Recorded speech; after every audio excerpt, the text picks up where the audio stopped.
Hello, everyone. Happy New Year, and welcome to JINSA's first Israel at War webinar of 2025. I'm Jonathan Ruhe, JINSA's Director of Foreign Policy, and I'm pleased, as always, to be joined by JINSA's distinguished fellows in Israel, IDF Major Generals Yaakov Amidror and Amikam Norkin. For the first time, starting off with the new year, I'm going to begin one of these webinars asking about Yemen, and then we'll go from there. Sort of go around the horn because obviously there's been a lot of recent developments over the holidays here in the United States. And as usual, I'll remind our audience, if you have any questions for Generals Amidror and Norkin, please type them in the Q&A box in the bottom of your screen, and I'll do my best to address them in the time we have. So General Norkin, I'd like to start with you to ask about Yemen from a more operational perspective, and then we'll broaden out from there, because I think what's been happening recently between Israel and the Houthis is perhaps the most pressing and likely unknown issue, at least for our audience here. Could you start off by describing for us what you see as the sort of the objectives and the effectiveness of Israel's strikes thus far against the Houthis? Well, thank you, Jonathan, and first of all, Happy New Year, everybody. I would just like to begin by remind that when the war started, Yemen was one of the 7 fronts that the Israeli Defense Forces deal with.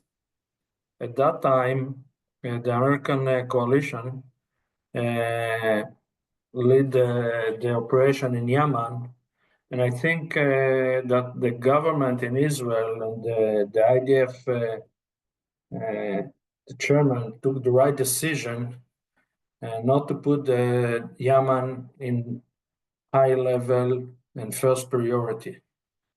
But today, after 14 months, I think that the situation is a different situation. In Gaza, Lebanon, Syria, of course, dramatic activities. And this is the right time for Israel to act in Yemen. But having said that, I think that together with Israel, we would like to see the forces that act under the American CENTCOM, Center Command.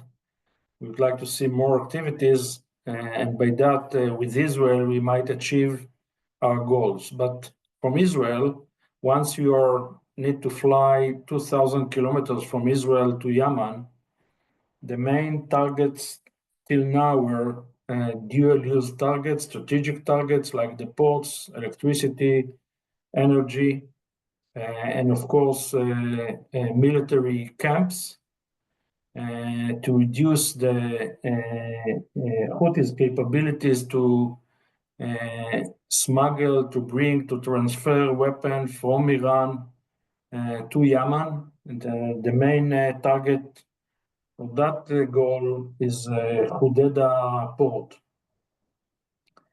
But we all know that with those activities and with such a target and with such an enemy, you cannot act just against the strategic targets, and you need to find them, to find the commanders, you need to find the shelters, the hangars, the launchers, and those activities are much harder to do once you are 2,000 kilometers away.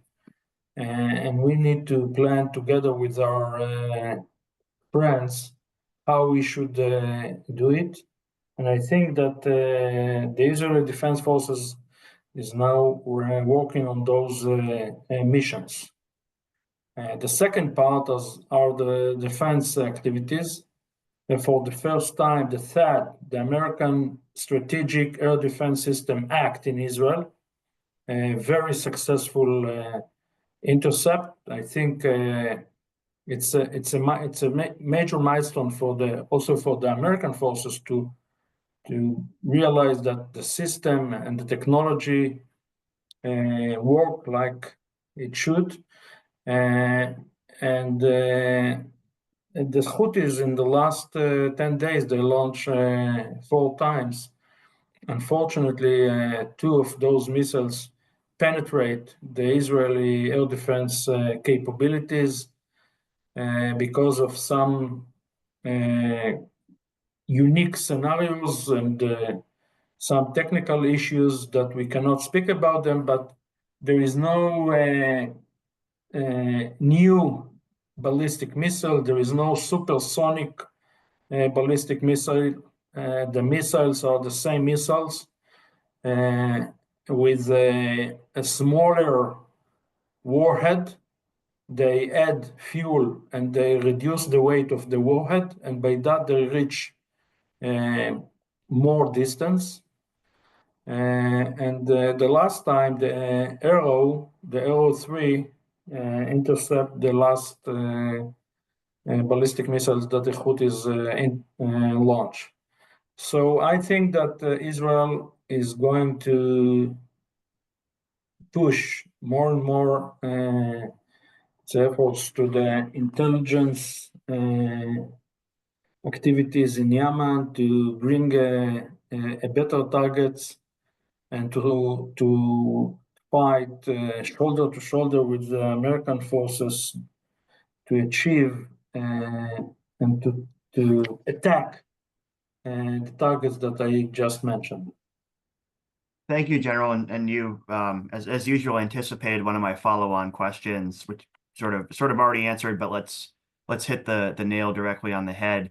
Have you seen much? Is there much coordination, as far as you can tell at this point, between the U.S. military and the IDF, or is it sort of two parallel approaches to trying to deal with two separate Houthi problems? No, I think that if you ask me about the coordination between the American forces and the Israeli forces, it's I think that the status now is very good. The status is good, and they are speaking to each other every day. They keep a hotline between the intelligence units, and I'm sure that we are going to see better results. And I would like to see more actors from the region that might take part in those activities. So before I just have one more follow-on question for you, General Norkin, but before I do, I would be remiss if I didn't offer a quick sort of sneak preview to our audiences to keep your eyes peeled for JINSA's latest Iran projectile tracker coming out shortly. I would just note that in this forthcoming publication, one of the data sets that's been collected notes that even though in the recent months there's been a drop-off on Houthi missile and drone attacks on shipping in the Red Sea, at the exact same time, there's been a steady 3-month rise in Houthi projectile attacks directly against Israel itself. So General Norkin, just sort of one more follow-on question for you. And I realize I'm asking an Air Force officer this question, but to the untrained eye, it looks like there may be a role for the Israeli Navy to play in these operations, given the maritime component and also the Navy's acquisition of some significant blue water capabilities. Is this something that has any merit, or am I just sort of casting about with that? Well, I think that the Navy can do. There is no question they can do some missions in Yemen, and past 8 years, the Israeli Navy act in those areas. But I think that the Israeli Navy is too small to keep his forces down there in the Red Sea near the Indian Ocean. The Israeli Navy need to keep the Israeli borders here near Gaza, Lebanon, Syria, and to secure the shoreline. And with such a small amount of ships, I think it's too much for us to stretch our forces also to Yemen. Thank you. That was very, very illuminating. So, General Amidror, I'd like to turn to you and sort of take a little bit higher level look at the in the context of what's going on between Israel and the Houthis. So it would seem like the Houthis have stepped up their attacks on Israel precisely after there's a ceasefire in Lebanon, and as Hamas is continually reduced as a force in Gaza. Do you think there's any merit to that assessment? And if so, is that a Houthi decision or an Iranian one? No, first of all, just to tell the audience, the IDF Navy doesn't have blue water capabilities. 2,000 ton, it's the maximum ship that we have. We cannot compare ourselves to the American capability. And as General Norkin said, it's very needed for defending the borders of Israel, and including the Eilat from the south. About the Houthi, I think that the people exaggerating about the connection between the Houthis and all the other events around Hamas and Lebanon and so on and so forth. The Houthis are standalone movement with strong connection to Iran, of course, which is the country which gave them all the capabilities. They have now some homemade capabilities of their own. But I think that what they do, they are doing it from Houthi point of view and not Hamas or Lebanese point of view. And they are not acting based on what's new or old in Gaza or in Lebanon. And at the end, it's like I don't see Israel by itself, by our Air Force, 2,000 kilometers away from Sana'a, can stop the Houthis from attacking Israel. For that, you need something totally different, kind of control on the water to prevent any move and transportation of capabilities from Iran into Yemen. If that will not be stopped, I don't see the IDF doing something that can stop the Houthis. We have to understand, if you have a businessman as a friend and you tell him that you are cutting him from his relations with the bank, he will do whatever is needed that you will give him the ability to speak with the banks. If you have a beggar near your house and you come to tell, if you don't leave the place, I'll cut your relations with the banks, probably will not be any influence on him. This is Yemen, very poor, very primitive. Standard of living is on the ground. With raids from Israel 2,000 kilometers away, we cannot convince the Houthis to stop. And we don't have the real-time information about their leaders. And even if we have it, we have to fly 2.5 hours to reach them. So it is not Lebanon, it's a totally different situation. And the solution for that is not by the air, it's by the Navy, but not the Israeli Navy. So thank you, General.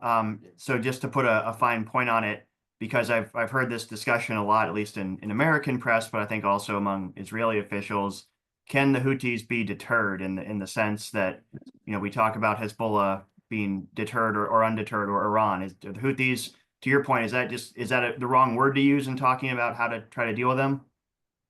Yes, it's the wrong word. We cannot deter the Houthis. We can make many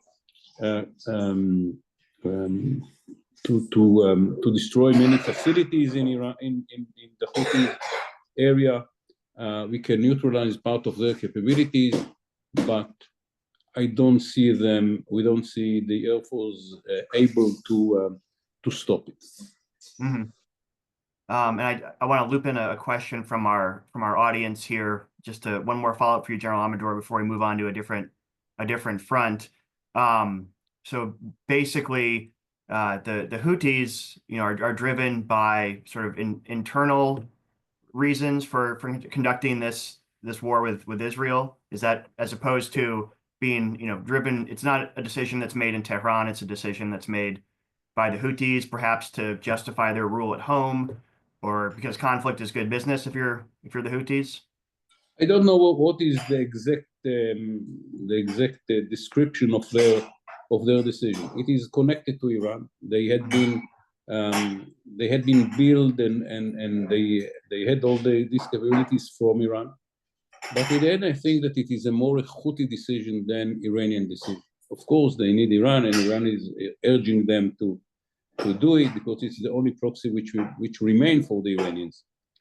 But at the end, what can they do? They can launch twice a week or 3 times a week a missile into Israel. In 90% of these missiles had been intercepted and probably will be intercepted in the future. So it's very limited issue. Yes, it's we have to run to many Israelis. Around 2 million Israelis are running to the shelters in those nights that they are launching the missiles, but the damage in Israel is very minimal. Thank you, General Amidror. General Norkin, I'd like to turn back to you now, and as we turn to a different front, I'd like to look at Gaza right now. I think obviously we've seen some continual IDF operations throughout the Strip in recent weeks, including a well-publicized Israeli operation around a large hospital in recent days. Could you start off just telling us sort of what is the current operational tempo or status for the IDF in terms of trying to deal with the remnants of Hamas? I've seen a lot of figures that Hamas still has, thousands of fighters by any number of measurements still in Gaza, and certainly capable still of launching projectiles into Israel. So if you could just give our audience an update on where you see the current state of fighting with Hamas. Yeah, it's once you finish your main mission to destroy the Hamas military capabilities, and we already did it. Hamas got no military capabilities like organized military, but still it can act with small terror groups, and we would like to reduce those level of terror activities. So from time to time, the Israeli forces, the ground forces, with the support of the Air Force, they are getting into the areas that Hamas start to organize himself as guerrilla or for terror activities, and to avoid any terror attack from those areas. And I think that our audience need to understand that it's going to take, I think, much longer and a long time to do the transformation between the Hamas administration authorities in Gaza to different system. And at that period of time, we need to secure the border. We need to keep the military security situation in Gaza at a very low level. So we are going to see more and more military activities once every few weeks in different areas around Gaza. So and I see here some question, Jonathan, about the Shaldag operation in Masyaf. So if you want us to speak about it, we can do it because it's already published in the Israeli media. I would like to address that. I want to jump to Syria next. But thank you, General Norkin. General Amidror, sort of a different question on Gaza. We've certainly heard, especially in America, any number of signs of optimism that there may be, for lack of a better term, that there may be a ceasefire in Gaza. But to my eye, I haven't seen much has actually changed between Israel and Hamas. I mean, how do you assess the the current state of those negotiations, loosely defined, and do you see any progress toward a ceasefire? I don't know. It is under very close monitoring of the Prime Minister and Minister of Defense, and I don't know the details, and I'm not ready to make any assessment without having any details. I know that an Israeli team went to Doha today for continuation of the negotiations. What does it mean? I don't know. So to step away from more political questions like that and go back to more strategic or even operational ones, what do you see as the current status of Hamas in Gaza? I know I asked a similar question to General Norkin, but would love to get your thoughts on where you see the group right now. Look, Hamas is not relevant anymore as an organization relating to its ability to attack Israel.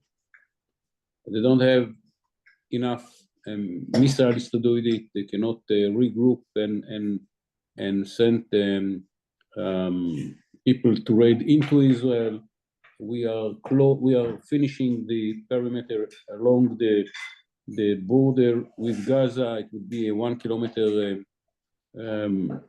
no man's land in which no one can enter, to which no one can enter. And I think that we succeeded to neutralize Hamas, as General Morkin said, as a military terrorist organization. But still Hamas is strong inside Gaza. And we need at least a year for reducing its capabilities and to kill all its commanders and many more of its members in the next year to the level in which it will not be relevant inside Gaza.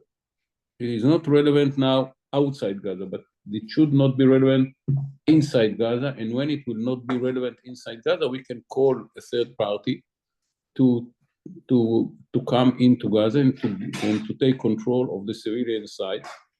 Before that, I don't see anyone which will be ready to take responsibility because they will have to fight Hamas. And I don't see not the Palestinians, not any Arab state that will be ready to fight Hamas. So we need another year to diminish the ability of Hamas to act inside Gaza. And we are doing it slowly and very methodically. Whenever we have intelligence, we let them to regroup in some areas, and then we are coming to these areas, killing them by surprise. The last few weeks were very successful in killing more commanders and members of Hamas, and it will continue. So thank you, General Amidror.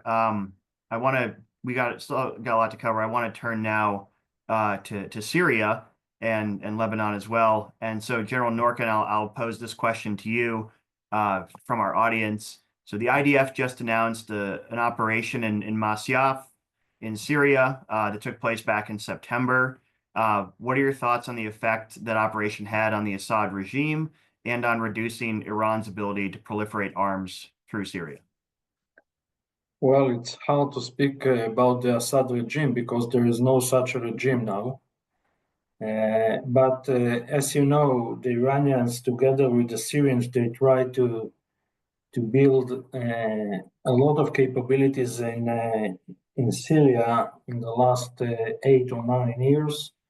And since the Israeli government took the decision to avoid any Iranian capabilities near the Israeli border, the Israeli Air Force act hundreds of times all over Syria and attacked and destroyed the Iranian operational capabilities. But we cannot penetrate to such an underground facilities, which is tens of meters below the ground, and they build those manufacturing capabilities there. And as the Israeli media published, they plan to develop and to produce hundreds of ballistic missiles, advanced accurate missiles in those industries, underground industries. So what we did with Shaldag is the Israeli Air Force Special Forces. We land with our helicopters near those underground infrastructures. The soldiers, the warriors, get into those areas and destroy all the technology that the Iranians bring to Syria. And I think that this is one of the amazing operations that the IDF did ever in such distance inside an enemy territory underground, with a very, very important goal to avoid any threat like accurate, precise missiles that they plan to produce. Thank you, General Norkin. And I can loop in one more question from our audience here as a follow-on to you. Given the way you just described that operation, do you think there are any parallels to a potential Israeli strike on Iran's nuclear facilities that would have to be done more than just with airstrikes, shall we say? Well, I'm sure that you know that and understand that I cannot speak about it, but the special forces capabilities is part of the Israeli tools, and we always consider what's better, to use the air power or the special forces. Mm-hmm. Thank you. I want to come back to. If I may Please, add, General, yes. I think that to make that comparison is you can compare everything with everything, but to think that something which was done 70 kilometers north to the border of Israel, you can compare to a target which is almost 1,500 kilometers from Israel. It's a big gap that I'm not sure can be bridged by the fact that the special forces of Israel are very, very, very good. Mm-hmm. Here, the distance is making the whole difference. So it's not about the ability of the special forces to act. It's about the ability of Israel to bring the special forces such distances. So I think that at the end of the day, it will be probably more aeroplanes than helicopters. Mm-hmm. Thank you for that. Sticking with Syria for a little bit, General Amidror, I'd like to ask you. Obviously, there's been a lot of focus on Israeli operations to get rid of the Assad regime's arsenals in the wake of the collapse of that regime, and obviously nature abhors a vacuum, and so one logical concern is that ISIS will take advantage of the vacuum in Syria and try to reconstitute. What is, from where you sit, what is your perspective on the possibility or the reality of that? The fact is that we don't know. We know where they come from. They come from ISIS and Taliban. Who are they? Graduate of both, ISIS and Taliban. What will they will decide to do in the future is a question mark. They pretend and they say and they try to show that they are different than what they had been. In their declarations, in their meetings, in their whatever. We don't know. And I think that we will have to judge by the ears to see what they are doing, how they are doing, and then to decide who are they. We have to give them a chance, but at the same time, not to have too many illusions. We have strong cards now because we are controlling the Golan Peak and we are controlling an area which is east to the old border of Israel in the Golan Heights. And we will have to act upon what they will do. And we should not make earlier decisions. We should not have illusions, but at the same time, we have to give them the chance to see and to show to see, we will have to see, and we will have to show who are they, and to make all our calculation based on their actions. So with that sort of wait and see approach towards Syria, obviously that has a context in terms of Syrian actors, but does that also related to Turkey's next move in Syria, or is how removed is Turkey from this? From no question that it is relating to Turkey as well. We know that they are the patrons of the new regime. The new regime was under their umbrella in North Syria. They helped them to organize. They pushed them to go to this operation after the collapse of their willing to negotiate with Assad. So no question that there is a strong relations between them and Turkey. How it will look like, how the Turks will be involved, how far they will be ready to go. I'm not sure that Turks' interest is to confront Israel, and the IDF will have to act against them. I'm not sure that this is their interest. Probably not. But we don't know. This is why we moved the first step we did. We have now cards in our hands. We are controlling area which is very important to defend the Israel, and now we will have to see what the Turks and the new regime in Damascus is doing. Thank you, General Amidror. General Norkin, to sort of take a different line of questioning with Syria, how do you see the current state of the Israeli ceasefire in Lebanon? Because obviously you can't talk about Lebanon without talking about Syria, and I wonder if this might have gotten buried in all the other headlines of recent weeks. How is the ceasefire holding up?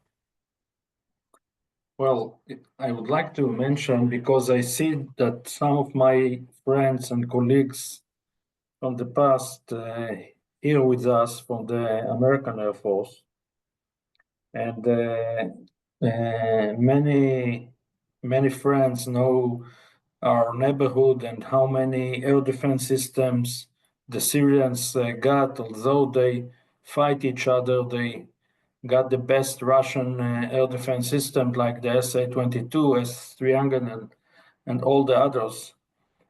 And just to mention, and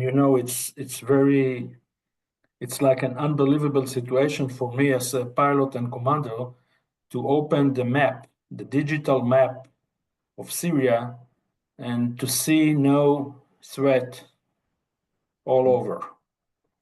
A month ago, tens of air defense units were all over Syria. And today there is no threat.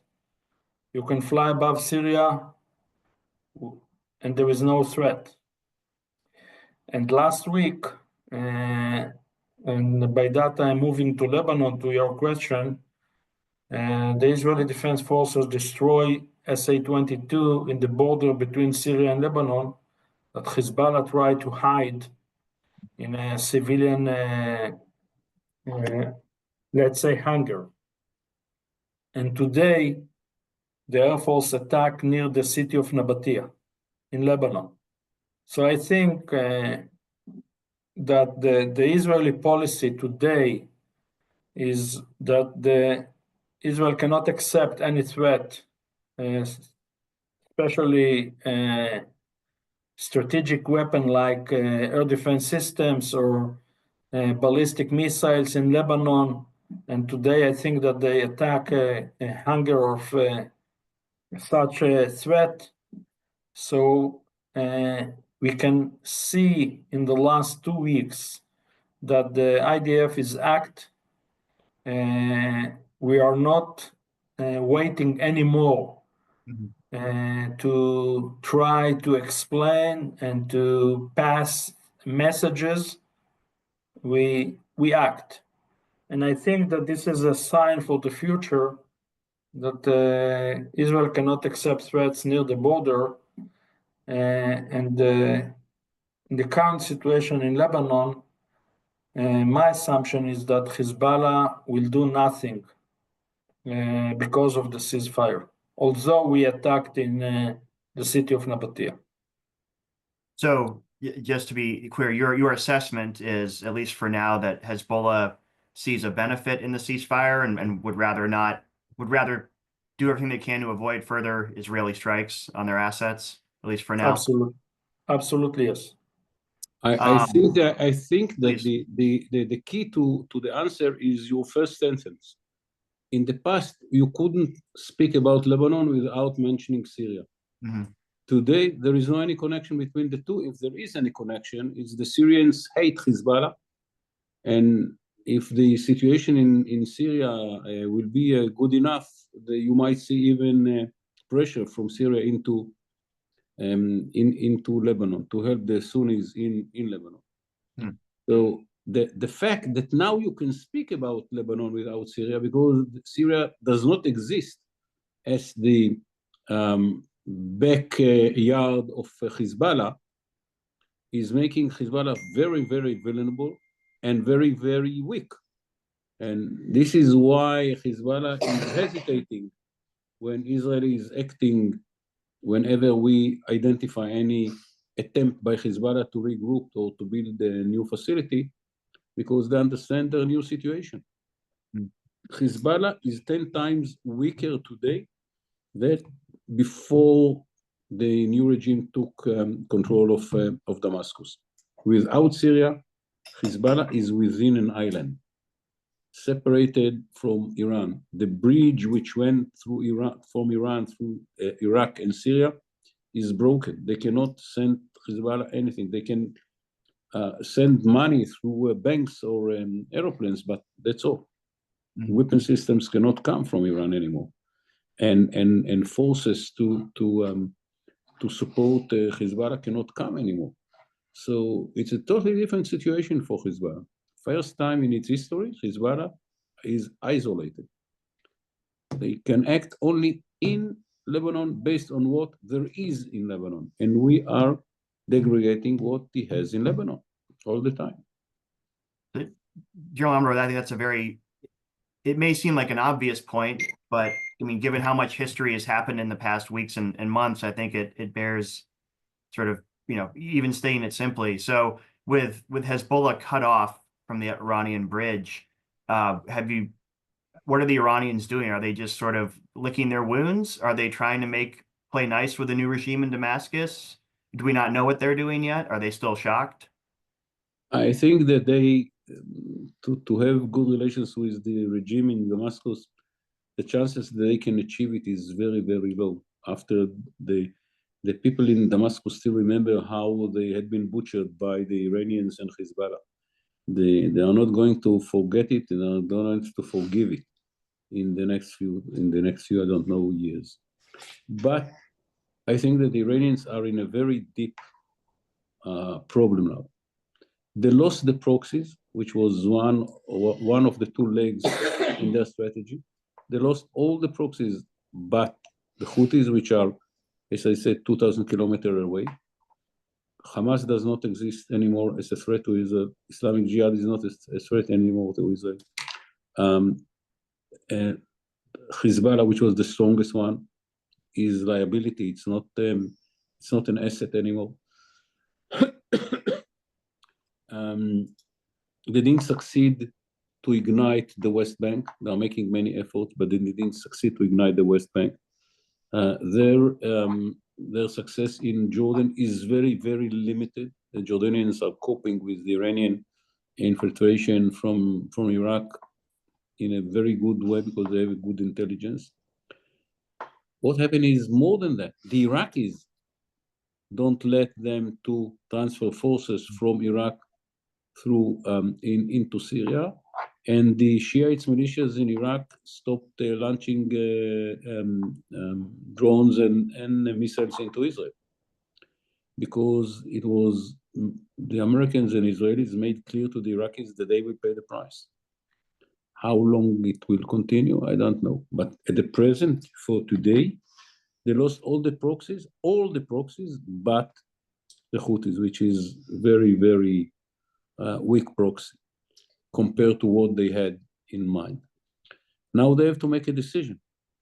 And they know that it is less than three weeks that a new regime is coming to the White House. Mm-hmm. How the new president will react, they don't know.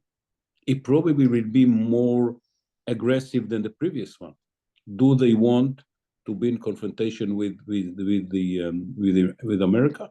It's their nightmare. So the Iranians are facing now a huge challenge. I don't know what they will decide.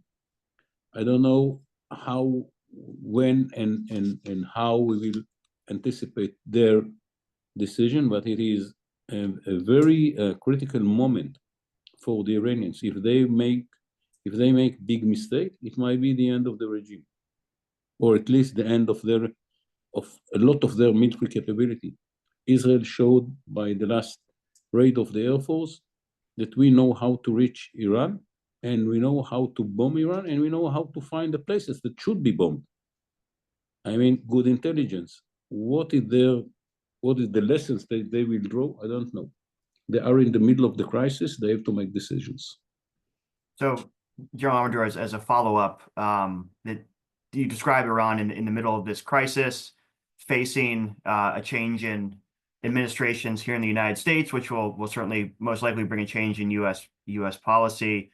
Do you see Iran doing anything other than just trying to buy time right now? I mean, they're extending an olive branch of talks, but are they just sort of you're muted.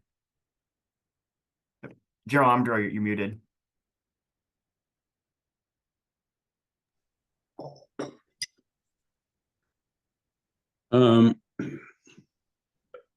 Look, I don't want to speak on behalf of the Iranians. I think what I described is a real challenge for this regime, and there is no easy solution to the problems that they are facing. Whatever they will do, they are taking huge risk. If they turn to accelerate their efforts in the nuclear side, do you know what will be the reaction of the new president? I don't. The Iranians don't. If they don't do it, they have to think, okay, what next? They don't have the proxies. They cannot build the proxies again. Not in Gaza and not in Lebanon. They could dream about it before the collapse of the Assad regime, but after the collapse of the Assad regime, they cannot even dream about it. It's not in the cards anymore to rebuild the Hezbollah.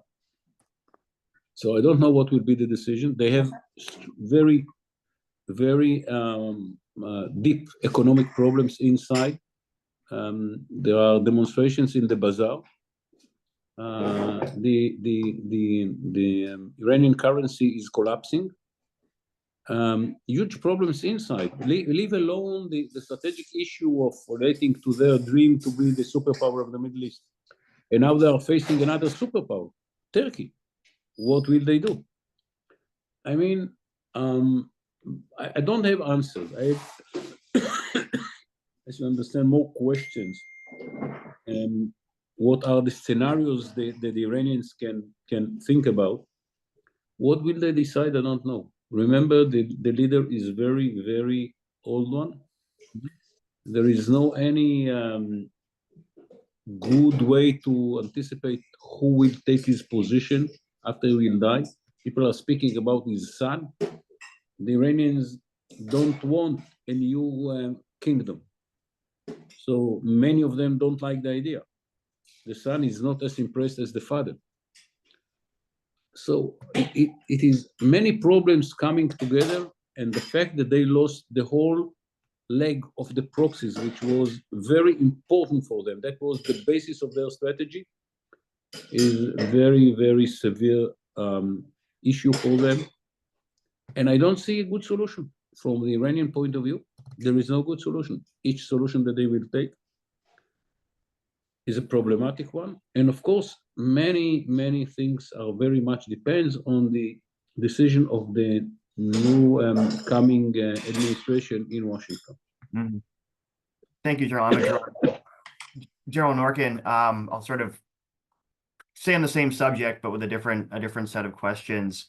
So obviously, Iran's best air defenses in Iran itself were also damaged in recent Israeli military action this fall, as were Iran's missile arsenals. One thing we've been hearing about, it feels like forever, is Iran has been seeking Russian advanced weapons, both air defenses, combat aircraft, radars, things like that.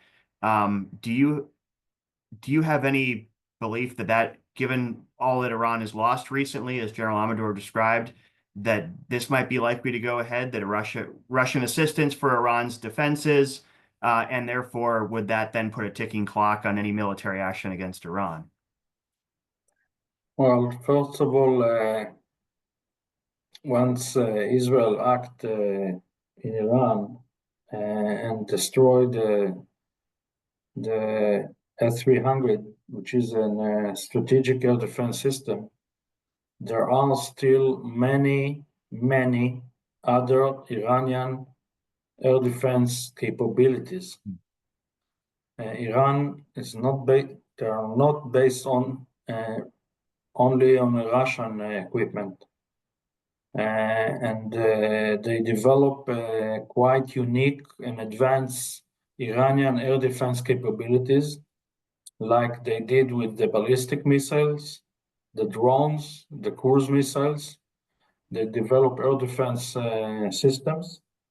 So they got hundreds of Iranian air defense systems all over.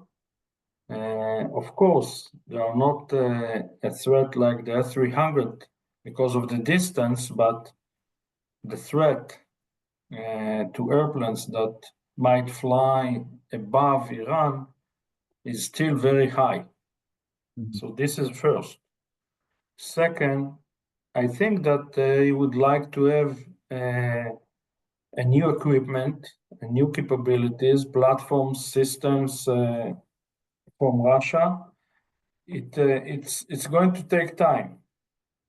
I don't know what is going to happen and if the Russians will support them. I think in the future it might happen, but it will take time. It's not something that you can do in a very short time frame, especially when the Russians need those specific systems in the war. They are fighting against the Ukraine's cruise missiles, UAVs that been launched every night. So it's interesting. Just a follow-up question there. You had mentioned earlier in the hour, how when you look at the digital map of Syria, a lot of those air defenses are gone. Obviously, the best air defenses in Syria were Russia's S-400 batteries they had there. This ties into a question from our audience. From what you can tell, is Russia just, from a military perspective, completely abandoning Syria? Well, I'm not sure that they took out all the forces, the Russian forces, but they still got some there. But I think that they lost the Russian effect over Syria is there is no more